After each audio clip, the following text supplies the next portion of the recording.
Hi there, I'm Phil, and welcome to another of my story analysis videos, where we take a deep dive into a film in terms of its story structure, character arcs and themes. Today, we're looking at Amadeus. Make sure you've seen the film, spoilers ahead. Amadeus was released in 1984, directed by Milos Forman, written by Peter Shaffer with Zdenek Mahler from Peter Shaffer's Tony-winning Broadway play, and it stars F. Murray Abraham and Tom Hulse. Peter Shaffer, practically all of his plays, except one or two, were made into movies in England. And he was always very unhappy with the result. And I am very thankful to him because it was the best collaboration I ever had with a writer. The film, of course, has wonderful cinematography, wonderful costumes, and the music, of course, as conducted by Sir Neville Marriner and St. Martin in the Fields. Peter Shaffer one day said, "Listen, the music is becoming the third character of this film." And it won a slew of Oscars, including Best Film.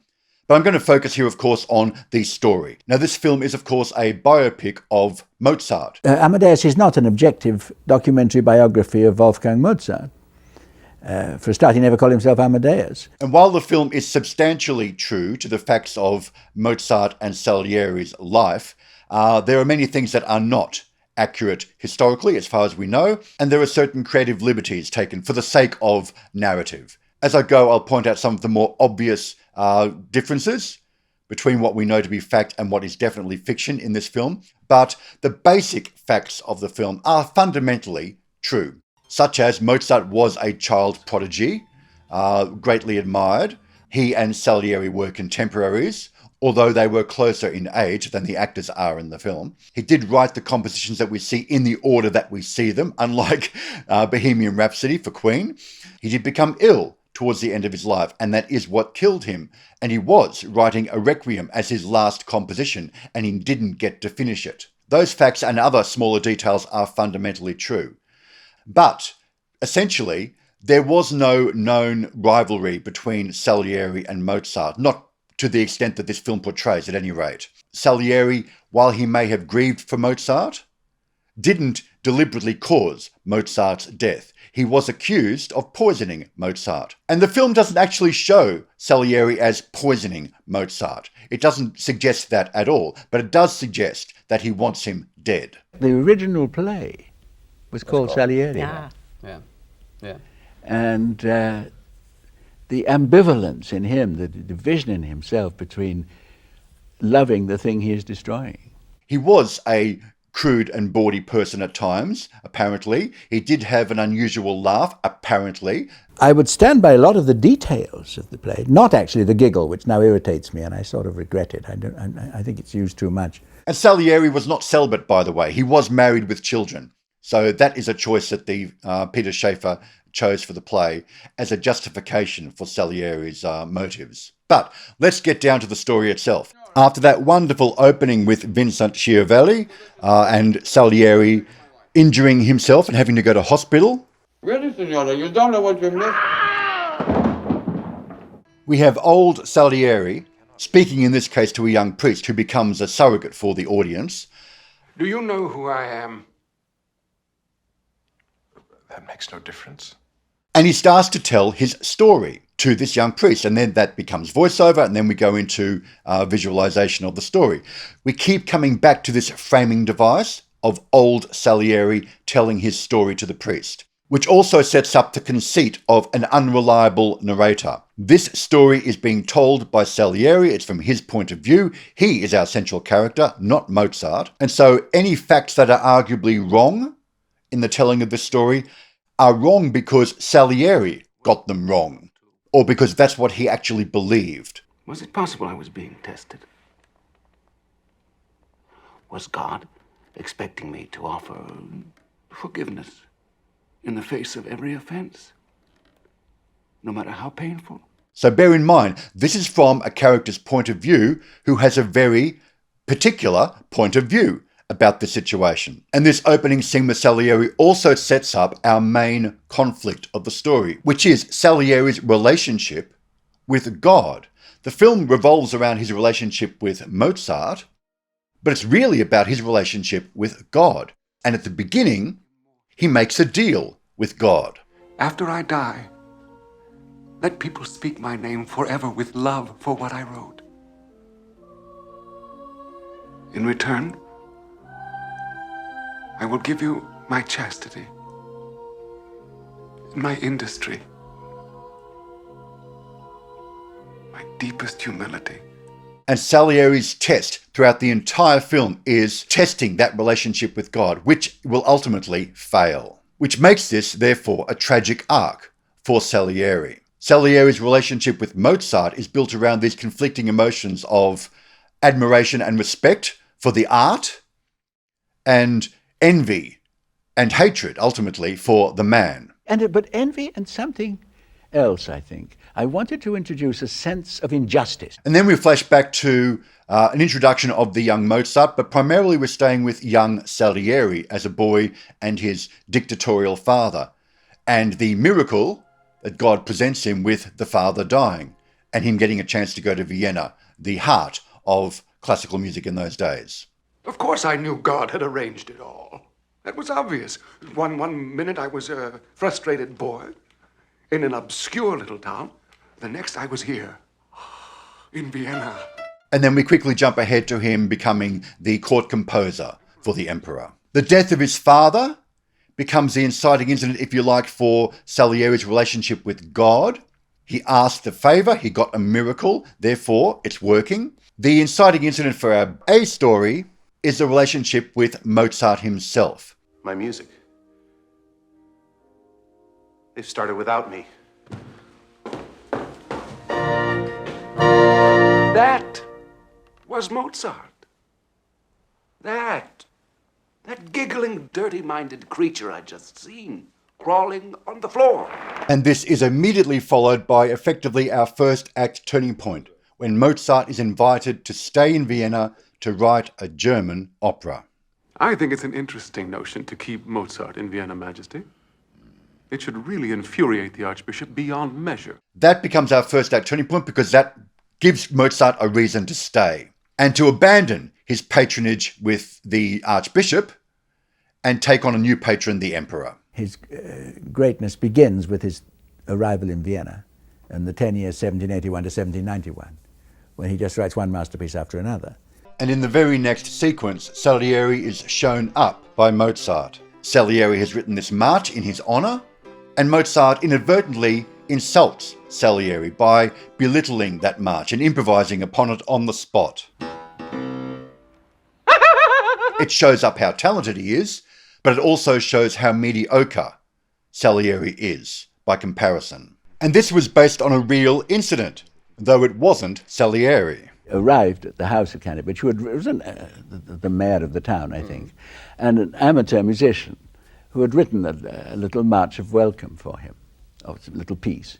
And Mozart sat down and looked at it, turned it upside down and played it backwards, and then began to play variations on it. And Cannabich, insulted, left the room. Yeah. And Mozart said, "What is wrong with him?" Act 2 is then driven by Mozart working in Vienna and the occasional relationship with Salieri.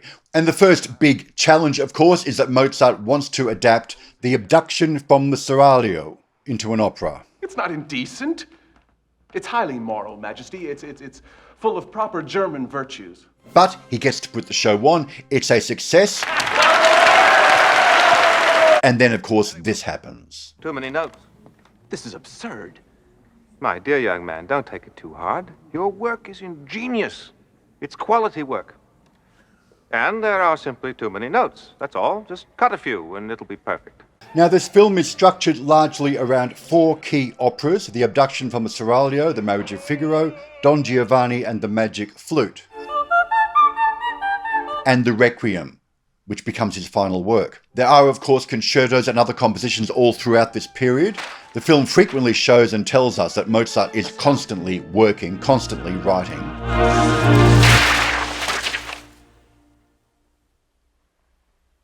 Is it not good? Our second act of what is really a 4-act structure built around those operas is when Salieri rejects God Because you are unjust. and now decides to actively undermine Mozart. I will hinder and harm your creature on earth as far as I am able. And to do so, He gets that maid into their household and discovers what Mozart's next planned opera is. He has chosen for his subject Figaro, the marriage of Figaro. He's setting that play to music. Yes? What is this marriage of Figaro? It's a French play, Kapellmeister. It has been banned by the Emperor. He overcomes, and that's yet more proof that he is God's favourite to Salieri. Oh, this is nonsense. Let me see the scene with the music. But sire... And he did suffer from money problems as portrayed in the film, but not because they were struggling to earn $1. It's because, as is said in the film, money simply slips through his fingers. It's ridiculous. And this is where Salieri comes up with the idea of getting Mozart secretly to write this requiem as this stranger in the mask. You will be well paid. Now, this is partly true. There was a man who came to Mozart asking him to write a requiem and paid him well, and he intended to claim credit for that composition. But this was not Salieri. This was another amateur composer of the time. So Peter Schaeffer has taken that historical fact and just transposed that to become Salieri. So the fourth act becomes the production of The Magic Flute and Mozart succumbing to illness. I'd live like a prince without thinking. The scene I like most in the movie, perhaps possibly the only scene I really like in the movie fully, is the confrontation scene when Mozart is in bed dictating the Confutatis to Salieri, who half wants to take it to pass it off as his own work and half sits spellbound by the way in which a dying man composes this extremely complicated choral piece, or part of it, out of his head. Do you have it? You go too fast. Do you have it? And in terms of our narrative, it gives Salieri what he wants. He gets to work with the greatest genius of his generation, who he greatly admires, of course, even though he hates the man, but he loves the idea of working with him on a new piece. Plus, he gets the requiem in his own handwriting. So his deception of taking credit for this, once Mozart is dead, is potentially fulfilled, until Stanza returns and locks it away. It's making him ill. But I also love the fact that to me, the most exciting scene in the film breaks all the rules that I'd ever been taught about cinema, that it has to be visual and that the sound doesn't matter very much. It's a scene about sound. They are cinema. They're not theatre. If you had that scene on the stage with a stage manager winding back a tape in the wings, it wouldn't work at all. But on the screen, it works, I think, marvellously. And it's the scene I like most in the movie. That then becomes our climax. Once Mozart is dead, end of story, right? We have a brief denouement there with the funeral and the burial, which is fundamentally true. It was not disrespectful. That's just how they did things back in those days. It wasn't a mass grave, I understand. It was individual graves, but it was treated in that kind of manner. That was the custom in Vienna at the time. And then finishing with our bookend scene of Salieri in the hospital, coming to this conclusion about God. he destroyed his own beloved, rather than let a mediocrity share in the smallest part of his glory. So he still believes in God, even though he rejected him halfway through our story. Even though, while he didn't murder Mozart, he wished him dead and he got his wish. And in this narrative, he did everything that he could to undermine Mozart's career. Now, one of the great ironies, of course, is when this film came out, there was a bit of a resurgence in Salieri's music. No one had heard of Salieri before. This actually started a bit of a revival of Salieri's music, which is good. Because the one piece of Salieri's music that we actually do get to hear properly within the film, which is him presenting one of his own operas, it's actually pretty good. And you can kind of hear the influence of Mozart in that piece. This is the one that the Emperor greatly praises. You are the brightest star in the musical firmament. You do honor to Vienna and to me.